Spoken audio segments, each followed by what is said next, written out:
subject on this morning's Open Up. We're going to be talking about UFOs, and with us are two authors, Mr. Don Elkins and Miss Carla Ruckert. And they have written this book, which is Secret of the UFO. And we're going to talk about just about everything we can about UFOs and latest developments, latest sightings. I think now, since we have movies like Close Encounters, and one of the networks is putting on a series about UFOs, that it's a timely subject, I guess. Now, you just came back from Mexico today, right? That's right. What was the purpose of that trip?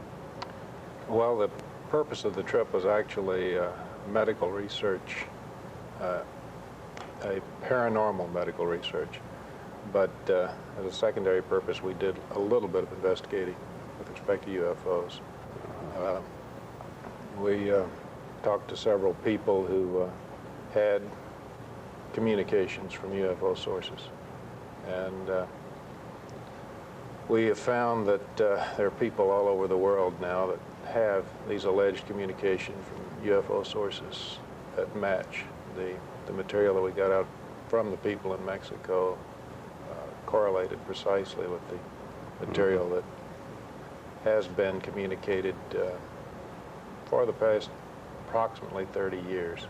And you have another job besides this, I mean, a regular job where you pick up a paycheck, I guess. Right. Finances what you do here. This is all on your own, your research. This is totally on my own. So when you take a trip to Mexico, it's all out of your own pocket. Right, that's right. Now, how did you and Carla both get involved in this? That's what we'd like to find that out. Well, in 1962, when I was in college, Don was a professor, and he asked some selected students of his if we would like to try a little experiment. We didn't know very much about the experiment when we started, but what it ended up to be was an experiment which is described in our book. Is that telepathic? Yes, having to do with attempting to contrive or manufacture the type of contactee information that Don had been collecting for years from all over the world. The experiment was incredibly successful from the point of view of collecting the same type of data without we students knowing anything about it previously. And it intrigued me so much that I kept up with his work, and in 1970 I went to work with him full-time and have been with him ever since. Now, do you have another job besides this? No, I don't anymore. So you're both working as a team. Yeah. You've been involved in this for a long time. Right, for about 25 years. I'd like to add something about this Mexico trip. As I say, the primary purpose of the trip was medical research, but it's of a paranormal type, and it's UFO related. I got into this as a result of the study of UFOs. Quite a few people know today that there's a thing called psychic surgery. It's primarily done in the Philippines. Surgeons go into the body barehanded and pull out bloody parts. There's a lot of controversy about this, but we went to Mexico to investigate a healer that operates with a Bowie knife, no antiseptic, no anesthetic, cuts into the body and performs surgery. We observed several operations, and we're both operated on ourselves. You were? Yes. What for? Carla had a kidney transplant, and I had a very minor operation. This was just, you had a... This was just performed, yes. How long? As a matter of fact, it was performed less than 100 hours ago. And, a kidney transplant? He even took a picture before we came down with a Polaroid camera so you could see the fresh scars. I hope your stomachs are strong. Yes, here are the scars. We took the pictures about 3 hours ago. You can do we have a camera that can pick this up? Well, this is, how is this? First of all, I don't know if you can see the scar there. There were actually two operations. This was the first one. This Mexican peasant lady says to me in Spanish through an interpreter, "I'll just take out your kidneys, wash them off, and put them back. And if they're not good enough, I'll take the two halves, put them together, and transplant a new one in the other side," which is exactly what she did. The top fading scar was done about 2 weeks ago, and 4 days ago she did the transplant. No no sort of anesthesia at all involved in it. No, there was nothing, although the healing, as you can see, is very well advanced. I don't know what this has to do with UFOs, but I mean, this is a fascinating thing in Well, this itself. is a very advanced part of UFO research. You get into all kinds of things when you start with UFOs. I mention this because the UFO phenomena is very far-reaching, and the UFO phenomena actually led me into this type of research. Now, this is going to London. I'm going to mail it at the airport tonight. It goes to a medical doctor who was present at the surgery Wednesday night. He left for London yesterday, and this will catch up with you. Is surgery like that legal in America? It's not legal almost anywhere, which is why we haven't said too much about the specifics. This kind of healing, although it has existed for many years, has not been recognized by the medical profession in an orthodox sense. And although medical people all over the world are working hard to bring all of this kind of healing into one. Well, it's obvious if you had a kidney transplant, you must have had some major health problems. Oh yes, I've been on disability for a year with arthritis, and the arthritis came from kidney failure when I was 13. An interesting part of this healer, and this is true of many healers like this, is that when I came to her with arthritis, she didn't even listen to me. She went straight for the kidneys. She said, all your troubles are coming from the kidneys. Diagnosis, everything, from a simple peasant lady who couldn't possibly know. And now, how did she get the ability to do this? Is that how the involvement This with is UFO one of the things that we're investigating. Let me back up now and show you how this connects to the UFO phenomenon. Yes. Dr. Andrija Puharic is a medical doctor. He wrote the book Uri, about Uri Geller. The book Uri, mentioned in your book, right, too. The book Uri is primarily about UFO contact. Dr. Puharic is the leader of the medical team investigating the healer in Mexico. We have been with him, and he was present and observed both Carla's surgery and the surgery on myself. We believe that both surgical operations have been successful. We'll know for sure in a few months. Now, the healing phenomena, the paranormal healing phenomena, is related to the UFO phenomena very, very closely. If you study UFO literature, you will find that in a large number of cases, miraculous healings occur when a person is either in close contact with a UFO or is taken on board a UFO. I'll give you a few examples. An 80-year-old Argentinian who had no teeth at all was in close contact with a UFO. A bright light was shined on him, and he subsequently grew a third set of perfect teeth. Highway patrolman in Louisiana had an alligator bite on his hand. He came in close contact with the UFO, and instantly the alligator bite healed. A doctor in France had a cut on his leg, a very deep cut with an axe. A bright light from UFO shined on his leg. Actually, it was over his entire body, but the leg healed instantly without a scar.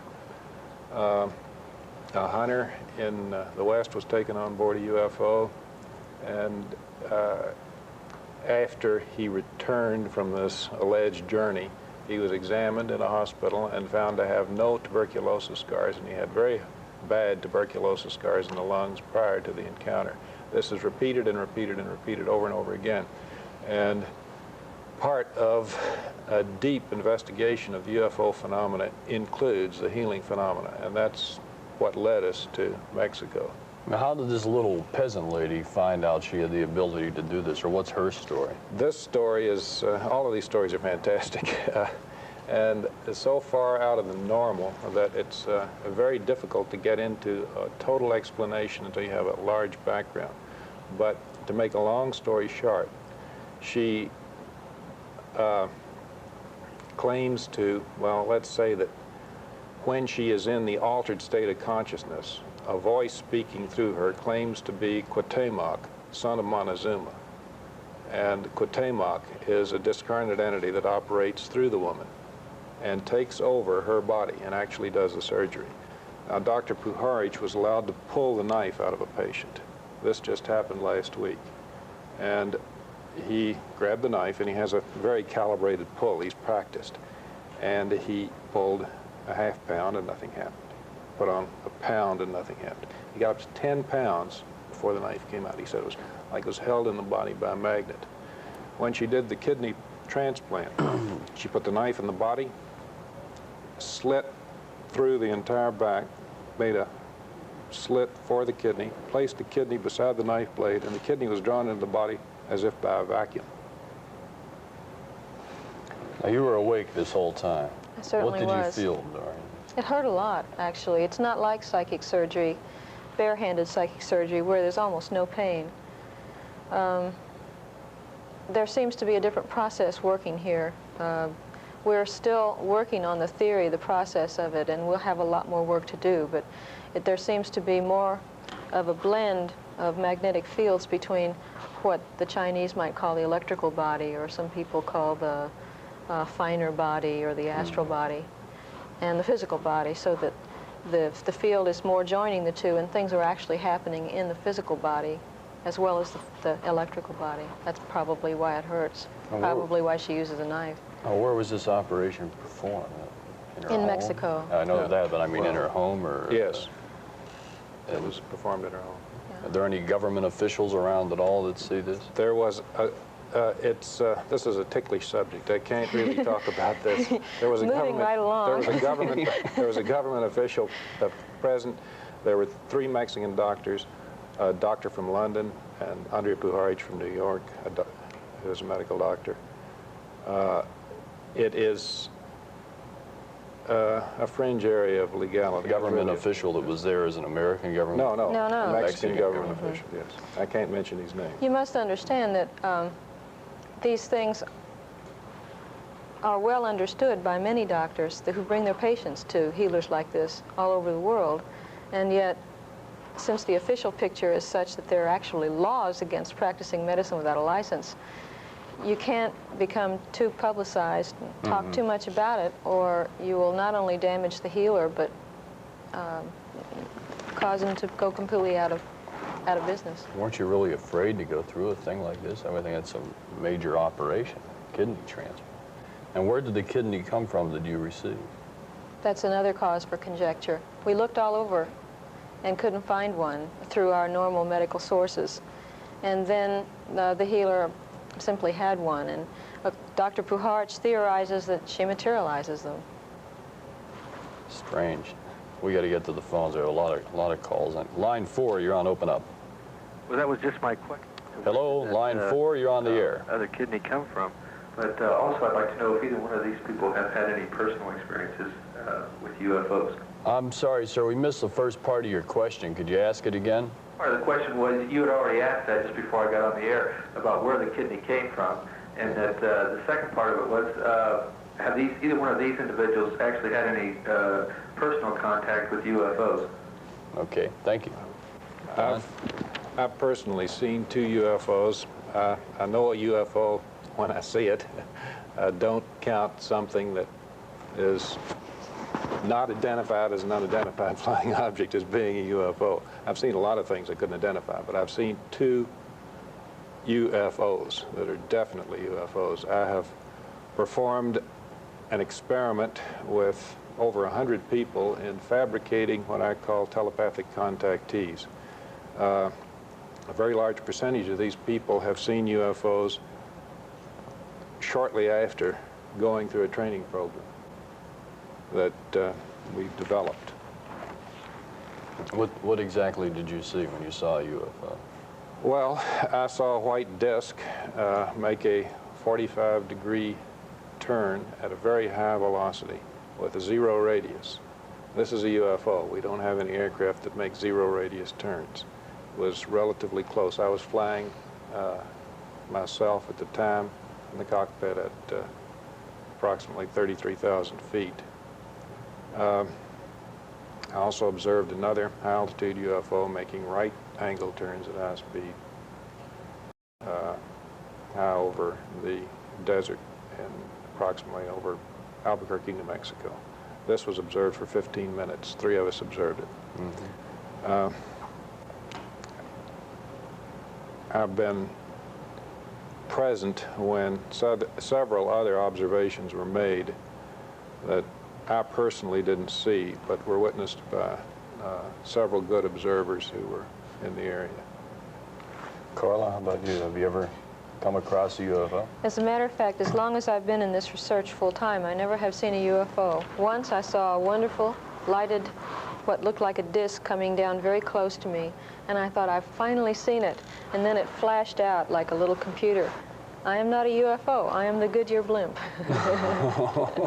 So I'm still waiting for my first one. I have seen things I couldn't explain, but like Don, I feel too deeply about the subject and feel that they are real to simply say I saw a UFO because I saw something I couldn't quite make out. What do you say to somebody that just comes up and says, I don't believe any of it? What's your first argument? It's all right. I have no argument. If you don't want to believe in UFOs, fine. If you're interested in it, I'll tell you anything I know.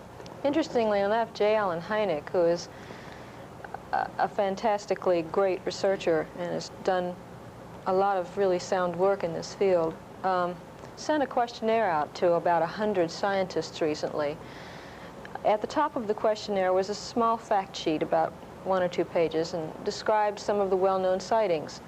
Then there was a questionnaire, and the question was, had you ever heard about any of this, and are you interested in knowing more? All of the scientists that replied said they didn't know, and they would really love to hear more. They're astronomers. They didn't know these things were happening. And that's the way most people are who don't believe in UFOs. They really don't know the data. Okay. Line 4, you're on Open Up. Sorry, we can't hear you. Could you ask that again, please? Yes, I was wondering if, you know, if somebody in your... Don't listen to the TV, sir. Listen through the telephone. We're on a delay. Family had a... See, so we get one of these a week. Just listen through your telephone, sir. I'm going to have to cut him off. We can't get to his question. He just can't figure it out. I don't know why he's going to ask you about a UFO if he can't figure the delay out. How many, on the percentage of sightings, how many are actually real and how many, because you always hear the old swamp gas thing. No, well, I would say reported UFOs, a large number, or a large percentage, I couldn't guess what percentage, are just weather balloons or normal phenomena. We're not really interested in the ones that can be mistaken for something. The ones that I'm interested in are the ones that can't be mistaken for anything but a UFO.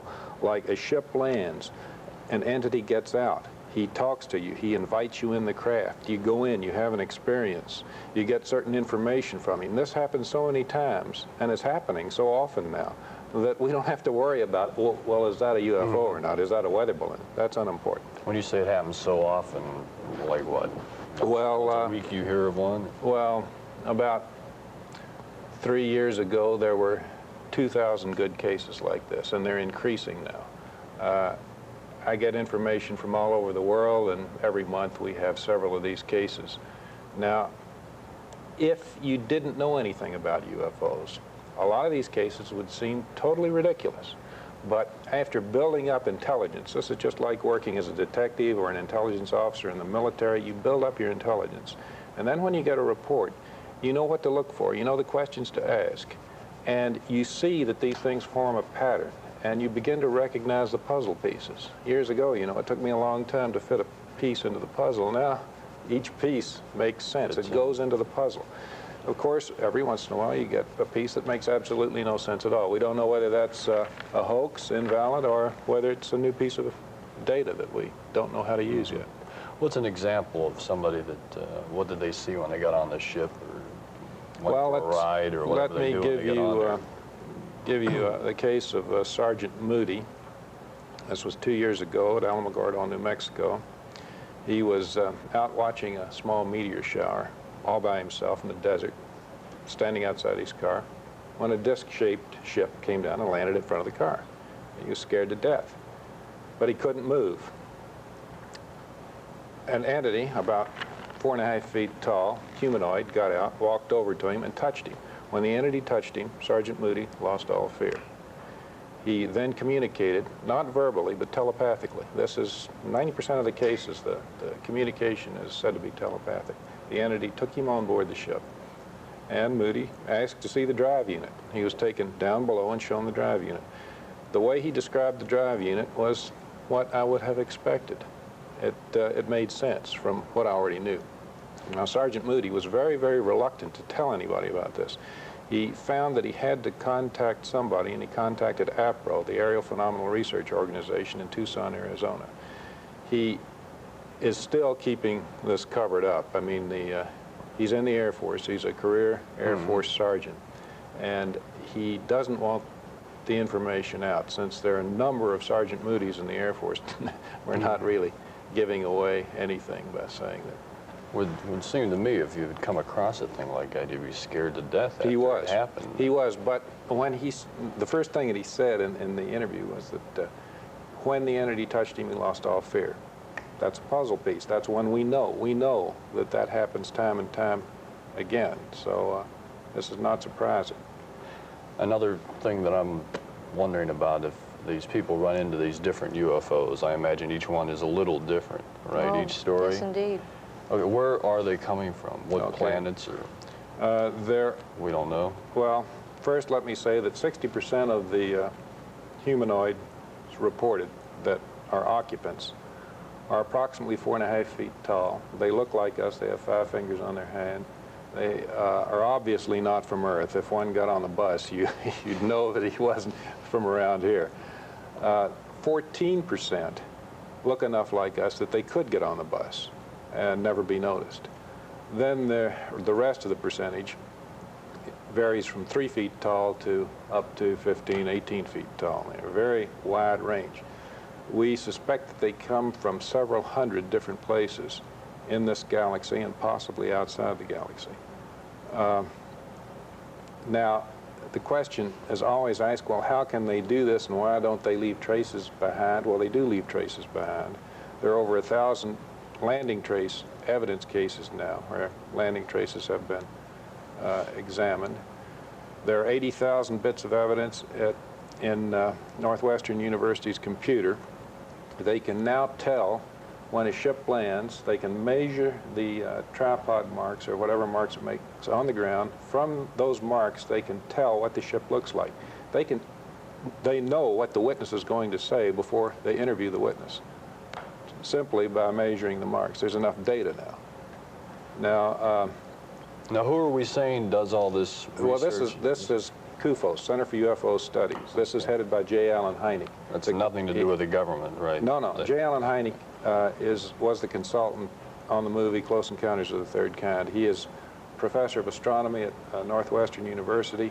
He was chief consultant, civilian consultant to the Air Force from 1948 to 1968. He's the dean of ufology in the United States. Now, there is another aspect to the UFO that, since we don't have too much time on the program, I'll just jump right into the reason why these things are elusive, why they leave these traces and then we can't track them down. They not only come from different places in space, from our point of view, they come from different places in time. That is, there are more dimensions to time that are recognized by our contemporary society. Physics, our modern physics, is recognizing this. It is definitely recognizing that there are more dimensions in time than we recognize normally. It's not at all off the wall for a physicist, an orthodox physicist in a university today, to recognize the fact that the dimensions, the normal 3 dimensions of space and 1 of time, is not a correct solution to our universe. And so the fact that these ships travel not only in space but also in time is saying from the future back. I mean, well, coming from the future. No, it's more than that. Just to say time has a past and future is not enough. You have to say that time has a field similar to space. If we can move 3-dimensionally in space, we can move 3-dimensionally in time. And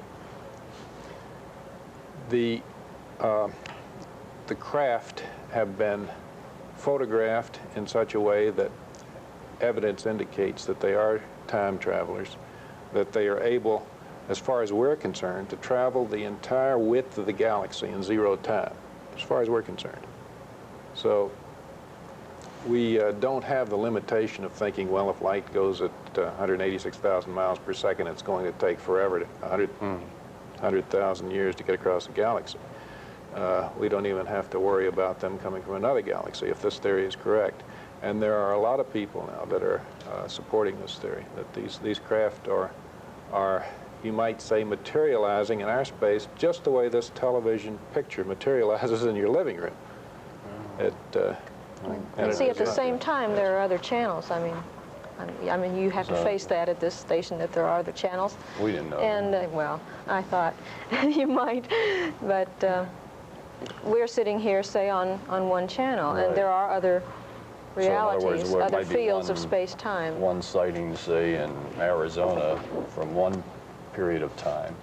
Well, say this And there this would be thing. another one in New York. Say, No, I'm not saying that. I'm saying that something appears into our reality and disappears. This is so often reported in a UFO sighting. What's happening is simply switching channels. It's coming into our channel of existence, if you will, and then leaving it. I promise the phone callers we're going to get to you, but first we got to take a break and we'll be back. We're talking about UFOs, a lot of questions, a lot of calls. We're going to get them right after this.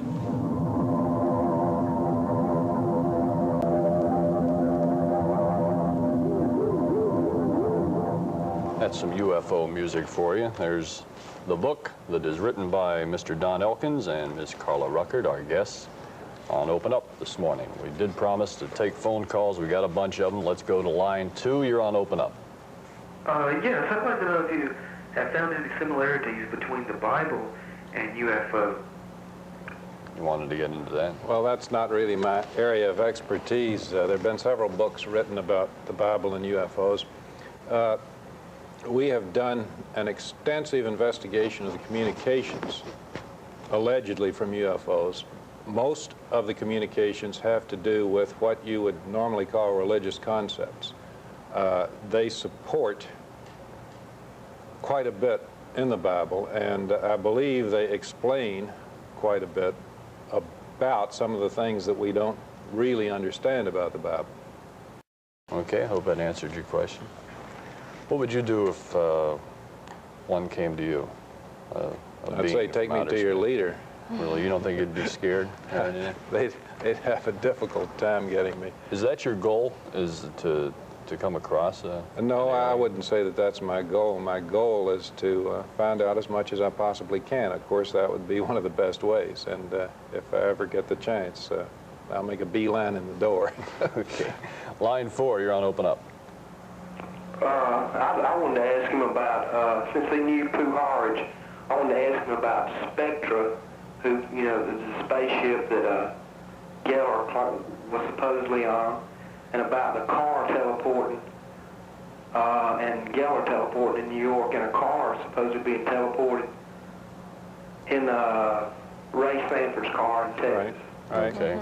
I know Ray. Familiar with that, huh? I know Ray. I know Uri. It all happens. I've seen objects move by themselves. I've had bottles fly across the room, keys bend, all sorts of things happen. I've observed all these phenomena. They're real. Geller was teleported from in front of Dan Waddell's apartment. I was just with Dan yesterday, and Dan's also in Mexico.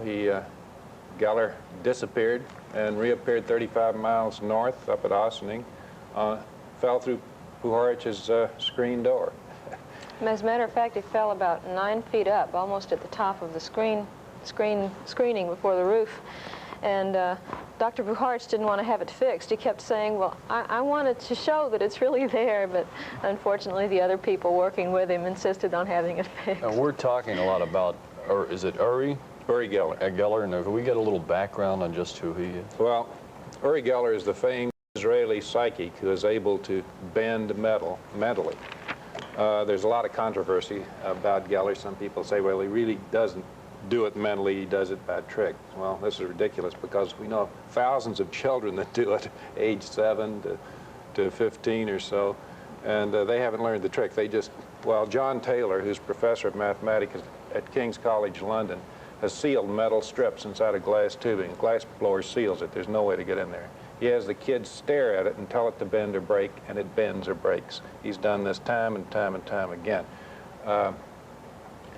There are so many people around now that can do the Geller phenomena that it's really old hat. And Geller happens to be the one who's going around doing it on the stage.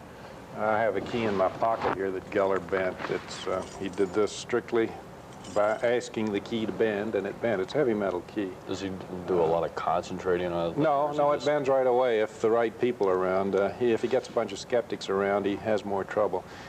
This type of phenomena, it seems, is very dependent upon the attitude of the observers in addition to the attitude of the person creating the phenomena. That's why there's so much controversy about Geller. To give you an idea of how all this fits together, Geller is able to do healing, although it scares him, and he doesn't like to talk about it or to do it in public. And he although he doesn't like to talk about this either, his powers date from a UFO experience as a small boy. He's had a number of ties experiences with UFOs, I imagine, Geller. Geller's experiences with UFOs started when he was 3 years old, and then there was a gap, and that lasted until about 1972 when Puharich was with him in Israel. Then they had a lot of UFO experiences, and Andrei Puharich received several hundred, I would say, communications, allegedly from UFO, on his cassette tape recorder. The recorder buttons would go down by themselves as if they were pushed by invisible fingers, and the recorder would run. He'd rewind it, play it back, it'd be a message from a UFO. Now, when I read the data, I knew that they weren't joking, because since 1962, 10 years earlier, I've been involved in an experiment producing telepathic contactees, and the information we had correlated about 95% with the information that Andrei Puharich got on his cassette tape recorder in Israel. What type of voice was on the tape? It was an English-speaking voice. Sometimes it sounded human. Sometimes it made mistakes in grammar. And sometimes it sounded somewhat mechanical or computerized. How come with all this stuff that goes on, so many people have made sightings, or people such as yourselves that are firm believers in it, that spend almost, you told me earlier that your job is just secondary, that the only reason you work at all is just to make money to continue your research. Why doesn't the government get in on this? Why do they keep putting it in the closet? Well, the government is in on it, but they are afraid of it. For instance, I investigated a contactee in Tennessee about 4 months ago. The next week I got a call from the Assistant Administrator of Special Projects, NASA. He talked to me for 45 minutes on the phone about this. He's the man that said no to Carter about NASA getting into... It was about a month ago. Yeah, UFO investigation about a month ago. The problem is, it is such a soft data science that the orthodox investigator finds it non-productive. It is, if you have to report to somebody, if you have to say, this is how I'm spending the money, and we're doing this with it, and it's producing this, you're in trouble. The reason you're in trouble is that this science is the same as, say, trying to investigate radio waves before the development of the bow and arrow. We need different types of techniques. It's such a new science that the old techniques don't work, and the orthodox people cannot be productive. Almost the only techniques that show a sign of working now are the techniques in the so-called new physics, where they talk about the observer being a part of the phenomenon. This kind of thinking will probably slowly open up new techniques for working with UFO witnesses and for discovering why they're really here. One thing I wanted to say about the question about spectra, the question really, when it comes down to why are they working through people like Uri Geller, Dr. Puharich, all the contactees. And I think it's really an important question, and it has to do with their basic philosophy, which is what the book is about. They truly believe in the free will of the people of Earth. They have things that they would like to tell us, but they do not want to land on the White House lawn or something and force us to believe what they know. We would obviously pay a great deal of attention to them if they were to do so, because they have a superior technology. There'd be a reaction similar to the Orson Welles radio show. On there might be panic, there might be adoration, neither of which they allegedly want at all. They simply want to get the word out. It would be like if I had a neighbor, I could say pretty much what I wanted to the neighbor, you know, you shouldn't beat your wife or whatever, because I'm just a neighbor. The neighbor can shut his door on me. But if someone that was a greater being than he came to his door and said, "You shall not beat your wife," then that would press that person to change his behavior, and they won't do it. They simply make available the same kinds of thoughts, the same kinds of ethics, if you will, that the major religions deal with. Well, what are they trying to tell us? I'll try to condense what has come out of my investigation of contactee information. Now, there's a lot of contactee information. Let's say that 5% of it is technical. 5% of it has to do with political and fringe areas. But 90% of it has to do with the evolution of man, the evolution of man's mind on Earth. It is a very complex set of catalytic phenomena, you might say, specifically programmed and designed to create a condition on Earth that will allow Earth man to progress in a mental evolution. This is what comes out of the communications anyway. It seems that the basic philosophy is that throughout all of space, people inhabit numerous planets. The people of any particular planet are at a certain stage in their evolution and thinking. On Earth, we're not at a very accelerated, we're not at a very elevated stage of thinking. As compared to many other places. The UFOs.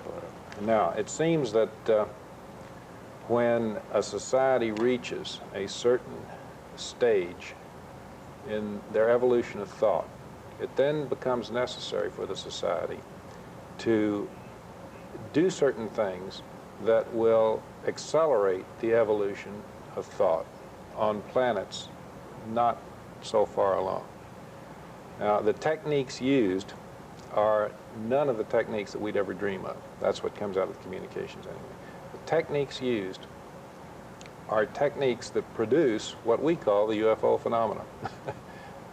Okay. And the UFO phenomena has the objective of creating an evolution. It has the objective of creating an evolution that leads to total unification and total brotherhood and a very highly advanced way of thinking. No wars, no normal problems. Now, of course, everybody says that, you know, that's just a utopian fantasy. But these communications come from people all over the world, and they come from people who have no possible way of getting information. I mean, you go in the most remote areas and you find people who've received these communications. Back to the little lady in Mexico that performed your operation. That's right. Okay. Line 3, you're on Open Up. Yes, I had 3 questions I wanted to ask you. The first one was, how many UFO experiences are there in Georgia? The second one is, how realistic were the UFOs portrayed in Close Encounters of the Third Kind? I mean, the visions and the UFOs attacking the house, so to say, and the blackout of the city. And my third question was to Mr. Elkins. What, to him, was the most spectacular UFO sighting of this decade? 3 good questions. Thank you. Remember them all? Yeah. Okay. I don't know how many there were in Georgia. have no idea. A lot, that's all. I can only guess. Over 1,000 at least. The UFOs and close encounters were very nicely done. The big one at the end was nothing that I'd ever seen before. The way they acted, especially the smaller UFOs, was fairly correct. The communication with the music in Close Encounters was nothing that I'm familiar with. Its communications are not normally done by music. There are too many other ways. The primary method I've mentioned is telepathic. What was the third question? The blackout. Yeah, the blackout is a quite common UFO phenomenon, as is the car dying and things moving around in the presence of UFOs. Third question was the most spectacular sighting you know of, or most interesting, I'd imagine. Well, that's really difficult to say. With the most spectacular sighting, there have been a lot of spectacular sightings. Probably the best witnessed was the Travis Walton case 2 years ago near Heber, Arizona. Travis and 6 other forestry workers were going home in a truck when they saw a disc-shaped UFO hover. Travis jumped out of the truck, ran under the UFO, and the UFO started to wobble. I believe that he possibly got in the field so that he was in danger of being killed if the ship either accelerated away or was forced to land because of his position. And they just shot him with a beam and knocked him unconscious. So the other forestry workers panicked and took off like a shot. They took Travis on board. He was kept for 5 days. He saw both the 4.5-foot humanoid but not Earthman type entity, and he saw several very Earthman type people, very good looking, seemingly Earth people, who communicated a little with him. Were they male and female? Male and female. The other forestry workers were given lie detector tests. They passed. They were investigated by APRO, by James Harder, who's professor of engineering at Berkeley, by J. Allen Hynek from Northwestern University. APRO has a staff of professors on their board, and quite a few of them got into the act in the investigation, and we have to take another break. More phone calls and more talk about UFOs. So if you have a question, give us a call here on Open Up. We'll be back after this. We're talking about UFOs with Don Elkins and Carla Ruckert. They're the authors of this book called Secret of the UFO, Secrets of the UFO. And if you'd like to get it, it's an interesting book. It tells of different sightings. It tells of the telepathic communication, and also more about Uri Geller that we talked about. The address for it is LL Research, Post Office Box 629, Croton on Hudson, okay, New York 10520. We'll repeat the address a little bit later on to make sure. What's the cost of that book? $5. It's okay, it's worth it. It's a lot of good reading. Line number 1, you're on Open Up. Yes, I would like to know if anybody ever run into a UFO, how should they react? You know, should they go to the police, run, or even something like that? Okay, thank you. That's a fair enough question. What do you do if you make a sighting? I would recommend that you do this. After you change your underwear. Right. Don't touch it if you're very close, because you could get burned. Don't go inside. Don't go near it unless you're invited. If you're invited, go ahead. They're not going to hurt you. They're very nice people. Report it, definitely. There's several places to report it. If you report it to your local police, they may or may not report it to the Center for UFO Studies. It depends on the type of report. There are several agencies, and they're all listed in our book. Center for UFO Studies in Chicago, it's Northwestern University, and one in Tucson, Arizona, another in Washington, D.C., and one in Quincy, Illinois. That's about it. The best thing would be just, first of all, call the police. They have a line, I think. They have a line. The police have a phone number for the Center for UFO Studies, but they only report very good cases. Unfortunately, a lot of the cases go unreported just simply because of problems in communication, cost. Okay, line 2, you're on the air. Yeah, Bill? Yeah. You're on the air right now, sir. I hope you can hear me. Yeah. Sir, yeah, you're on the air right now. I just wanted to ask you a couple of questions. One, does the U.S., do they ever suppress any maybe real heavy information about UFOs? And another question, why do the aliens seemingly always contact, say, the peasants in our society instead of, say, someone who could maybe help our society, say, like the lady down in Mexico? Okay, thank you, sir. Well, there's a very good reason for contacting the so-called peasants, and that's explained in our book. But to make a long story short, we don't have anything but peasants in our society. If we landed a 747 in Egypt around, let's say, the year 1, who would we contact? Would we find anybody but peasants, really? Intellectually, you know, there's a problem in communication. They're so far ahead of us that we all appear to be the same intellectually. And there's another problem there too. Yeah. Allegedly, many of the heads of state have been contacted, and they have not moved on the information. And if you were president and you got this kind of information and you took it to the council and said, "I think we ought to do this," the council would all say, "No, I don't think that you should, because of," and then they would give you the reasons, panic, etc., etc. And I imagine that it's true that many presidents have sat on this information. It is no longer being sat on.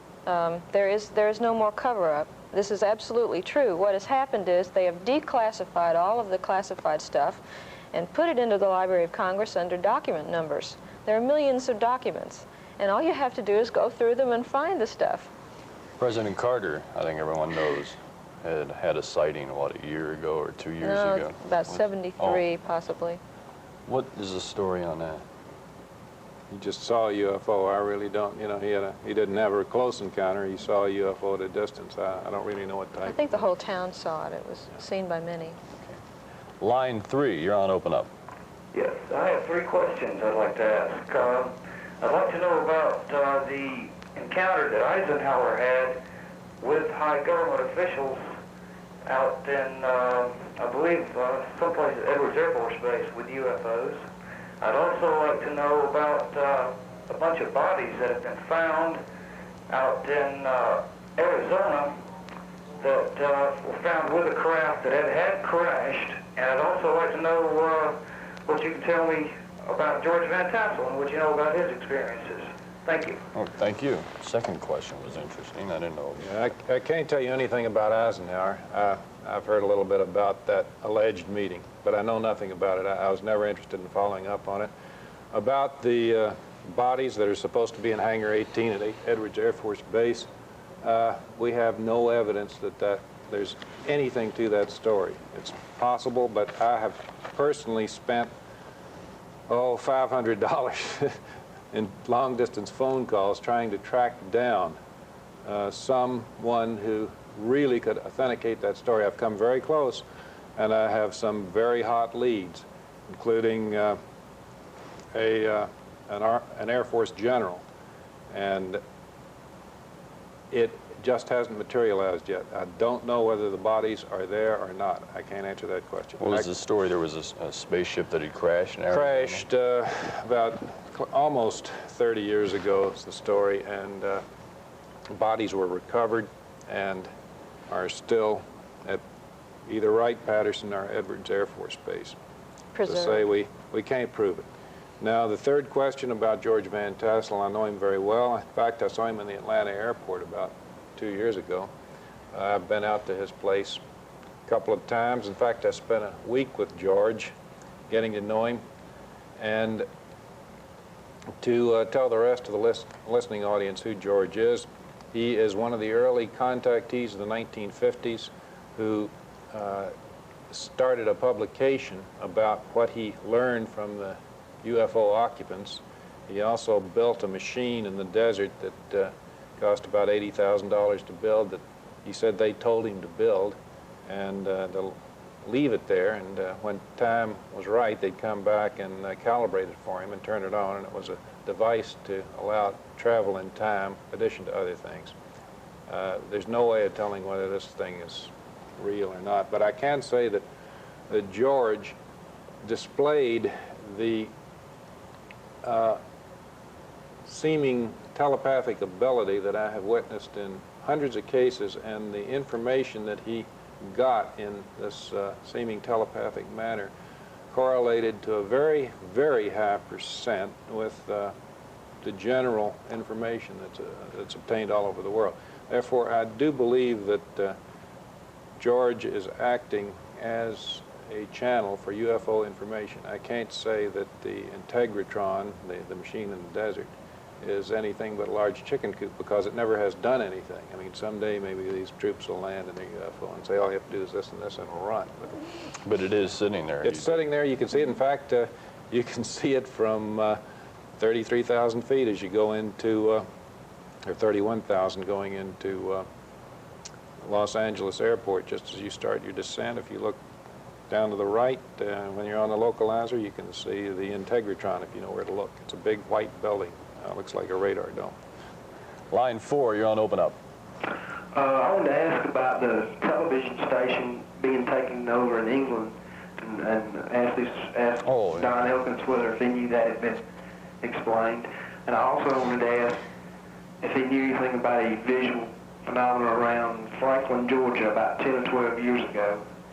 And I wanted to ask him about if he had heard a report that Charles Berlitz, who wrote a book about the Bermuda Triangle, was back in the Bermuda Triangle supposedly investigating a pyramid supposedly in the Atlantic Ocean. And also I'd like to ask him if he was familiar with Patrick Flanagan and if he knew maybe what he was up to now. Okay, thank you, sir. Hope you remember all those questions. Yeah, okay, I'll answer the one about Franklin, Georgia first, because I don't know anything about it, and get it out of the way.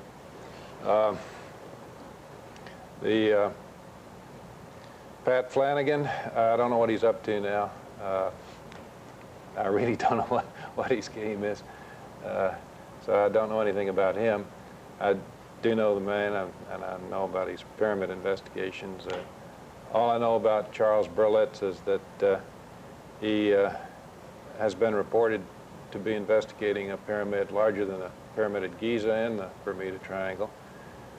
And the other question, TV which takeover, has to do with the TV, seemingly TV takeover in England. This happened about 2 months ago, I believe. Well, the story was a voice came over. A voice came over broke into the television picture in a 70-mile radius close to London. And there was a long message to Earthman. Now, the message was the standard message. I've talked a little bit about this message. It correlated. The message made sense.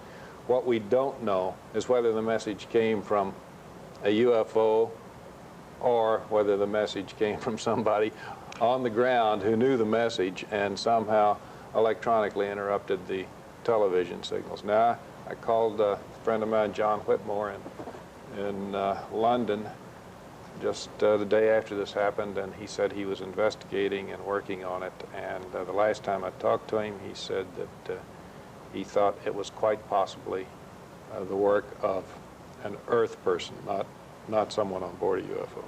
Okay. Line number 1, you're on Open Up. Okay, I'd like to know if the Bigfoot mystery, how that ties in with UFOs, and if there are any other entities around the world, and also if there's anyone at Georgia Tech I can contact about UFOs. Georgia Tech? Yes. Okay, thank you. Well, I haven't any idea at all about anyone at Georgia Tech. The Bigfoot mystery is related to the UFO phenomena. It's one of the fringe areas.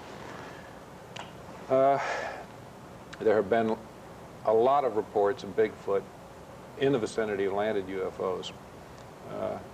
Quite a few reports particularly in Pennsylvania, have to do with Bigfoot UFO relationships. I'll just give one quick example. And the messages, at least this message, that was obtained in the telepathic nature correlated with the general message.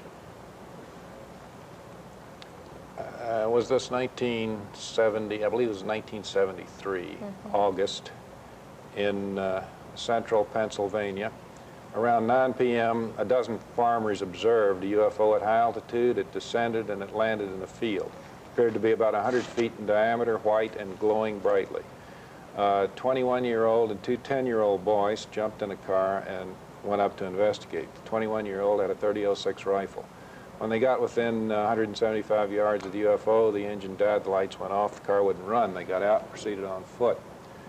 Shortly after they got out of the car, they saw two large-like creatures come from behind the UFO and walk beside a 6-foot-high fence. From this, they were able to tell that the creatures were approximately 7 and 8 feet tall. The creatures came toward them. When they got within about 100 feet, they could easily tell that they were a Bigfoot type. They were able to later describe them carefully and make drawings, and it was a class of Bigfoot. The 21-year-old fired a warning shot over their heads, but they didn't stop. They kept coming at him. He panicked and fired a .30-06 round directly into the 8-foot one, dead center. Had no effect at all, but the UFO vanished instantly, leaving a glowing ring of light on the ground. He fired 2 more shots directly into the big one. After the 3rd shot, the big one tapped the little one on the shoulder, and they turned around and walked back into the woods.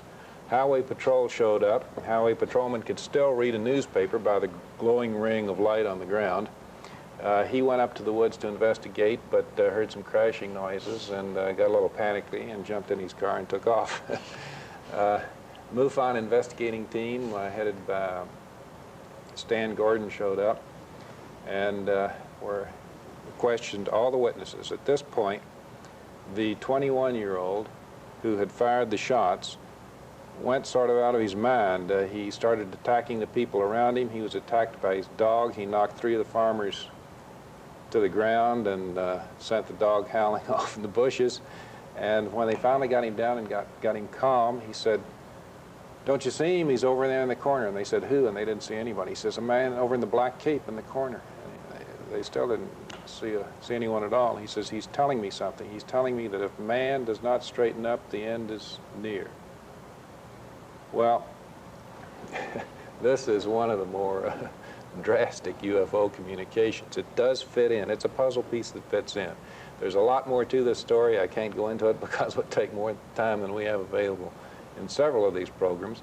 A follow-up study was done by an eminent psychiatrist, Berthold Schwartz, who is a UFO investigator for Flying Saucer Review, the most prestigious London-based investigating outfit. It's a very carefully analyzed thing, and the puzzle pieces do fit. There have been several other cases of Bigfoot being shot, and in a couple of the cases he vanished as if a photo flash bulb went off, just a bright flash of light when he was shot. When you said this spacecraft vanished from Pennsylvania, how did it vanish? It like that. Never went back up or anything? It vanished like that. That happens quite a bit. That's the time thing? That's the channel changing that we're talking about. It's just like you turn the television set off. It's gone. Okay, more on UFOs right after these words. Don Elkins and Carla Ruckert are with us, and we're talking about UFOs. They have together written this book, Secrets of the UFO.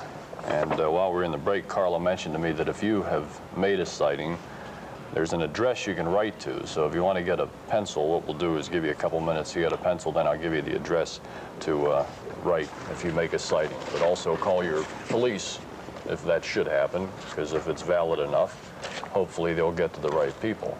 And maybe Don and Carl will come by and investigate you. Big question we've been having. How does all this fit in with God, the Bible, the whole routine there? It's a very important question, and I'm speaking not as a scientist because I was trained as a writer and as a librarian, but as a practicing Christian.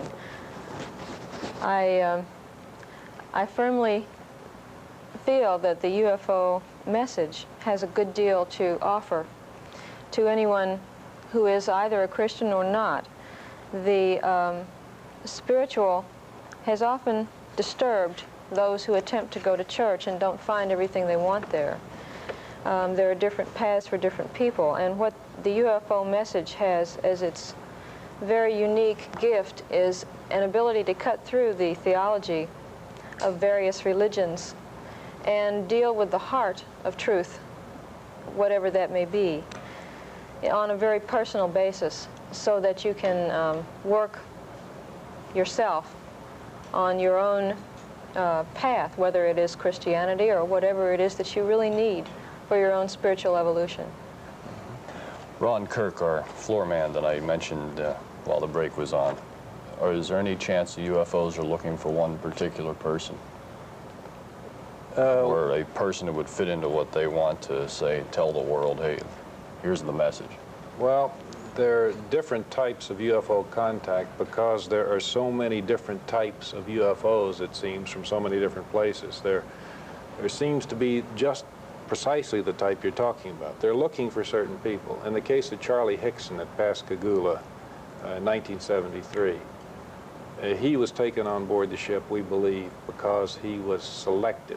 There was a definite reason. There's a long story behind why that happened.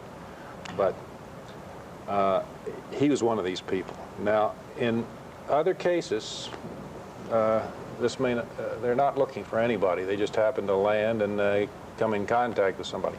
It's simply because in one case we've got a special mission UFO who's coming here for a specific thing, like Charlie Hickson.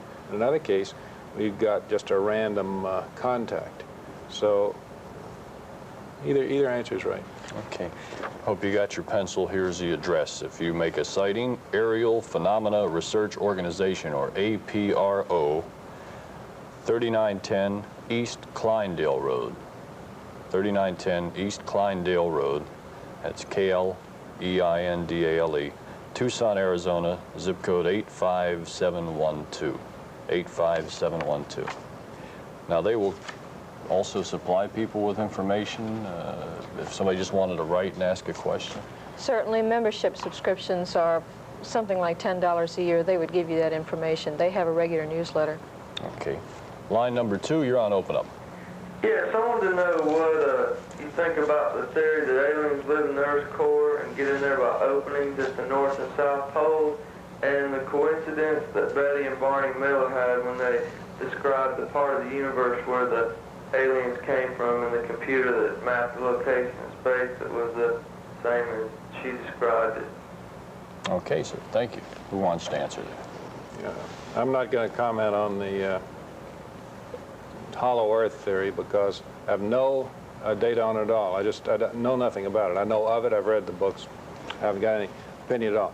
About the Betty and Barney Hill thing, they were taken on board a UFO in 1961, and they started the chain of physical examination type experiences on board UFOs. There have been lots and lots of those since then.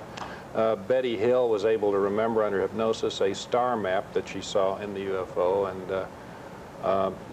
Mrs. Fish, just about 2-3 years ago, just a few years ago, was able, after making hundreds of models, able to develop a computerized model of the star map and find that it actually represented a system of stars very, very close to the horizon when viewed from this hemisphere. However, the direction of view was not from the Earth out, but from beyond the stars toward the Earth, and it fit perfectly. So this is one of the strange coincidences that make you stop and think possibly the hard data on UFOs is a valuable thing. Sadly enough, Zeta Reticuli is not visible from the observatories in North America, and we don't have observatories in South America that can keep watch for radio signals from Zeta Reticuli. Line number 3, you're on Open Up. Hello there. I would like to ask Mr. Elkins about the power plant. You made reference earlier to the power plant in a ship, and I'd like to know what you can tell us about the power plants, the way that they are powered. Thank you. Thank you. Well, if I knew how they were powered, I'd build one. All I can tell you is the geometry. The geometry was what is called the classical Venusian bellcraft.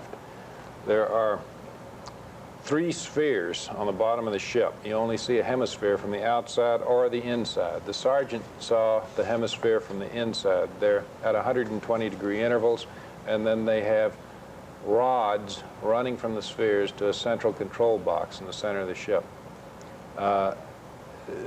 Sergeant Moody's observation was the inside observation one would expect from the outside geometry of the classical bellcraft. Okay, line 4, you're on Open Up. Yes, we're from Pocatello, Idaho. We live here, and one question that we did want to ask, about 2 years ago, we had a lot of controversy here on cattle mutilations. There was never any evidence of malpractice or anything, and the sexual organs of the animals had been taken out. No blood was found around the animals, and they had no explanation for it. And we was wondering if you could give us some kind of information, or if you knew anything on this to tell us, because we never did find out anything, what the answer was to it. Mm-hmm. Thanks for your call, all the way from Pocatello. That's one of the things we're still working on very actively. There are thousands of these mutilations all over the place. Talked for about an hour a few months ago to a deputy sheriff in Montana who had investigated several dozen of the mutilations. In many cases, the cattle have been found in fresh snow, no tracks leading to the cow or away from it, just a melted area of snow about 6 feet in diameter around the cow. Mutilation seems to be standard, that is, certain parts are removed, the same parts are removed each time. There have been numerous unidentified objects sighted in the air close to the mutilation sites. Now, this type of phenomena is not related to, and we're pretty certain of this, is not related to the other type of UFO contact. This is a separate phenomena, but it is a paranormal phenomena. That is, it's the type of phenomena that we were talking about, the materialization type of phenomena. There is a watery theory available, but it's cumbersome, long, and I can't get into it now. I really can't say too much more about this at this time because our data just isn't good enough. There's a story that's been in the paper. It was in January, then again earlier this week, from Port Lavaca, Texas. They've had some strange unidentified noises out there, like a sonic boom. Are you familiar with that? Nobody can explain it. The story said smoke detectors in homes were activated right before the noises started. This is sort of I was personally involved with just about a month and a half ago. I've forgotten the exact date, but the booms started over the East Coast about 2 months ago. Maybe New Jersey, if I'm not mistaken. Yeah. Just before they started, I happened to be sitting across the breakfast table from Andrei Puharich when he started getting communication on his wristwatch. If you've read the book, you know about his watch communications. He has a double watch and he gets a code. He has a book coming out this summer that tells all about the watch communications. It's called Time No Longer. But he started getting communication. He says, hey, I'm getting one. And I went over and looked at his watch, and sure enough, it had stopped on the 9 and everything was going along nicely. Well, the message was very short. It said, the decree of the 9, explosions boiling. We didn't know what it meant. A few days later, the explosions start going off.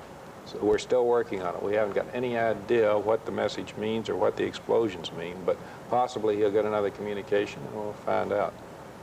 Okay, we're just about out of time. The book, once again, is Secrets of the UFO, and it's co-authored by Don Elkins and Carla Ruckert, who were kind enough to stay up to this early hour and answer all the nice calls we had and talk to us a little bit about UFOs. And once again, if we make a sighting or if make contact with one, be nice to them, right? Right. They're nice people.